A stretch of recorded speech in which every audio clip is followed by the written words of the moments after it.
నమస్కారం ఘంటారావానికి స్వాగతం. ముందుగా ప్రధాన అంశాలు. సిఆర్డీఏ సిబ్బంది అవినీతిపై చర్యలు చేపడతామన్న సీఎం. రైతుల నుంచి డబ్బులు డిమాండ్ చేస్తే కఠిన చర్యలుంటాయని హెచ్చరిక. 3 ప్రాంతాల అభివృద్ధి కోసం జోన్లు ఏర్పాటు చేస్తామన్న చంద్రబాబు. భూ త్యాగాలు చేసిన రైతుల సమస్యలు పరిష్కరించాలని ఆదేశం. రేపటికి తీవ్ర వాయుగుండంగా దిత్వాతో రూపాంతరం. నెల్లూరు, తిరుపతి, చిత్తూరు జిల్లాలకు రెడ్ అలర్ట్ జారీ.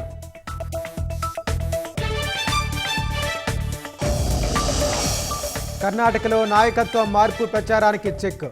ఇద్దరం కలిసే పనిచేస్తామన్న సిద్ధరామయ్య, శివకుమార్.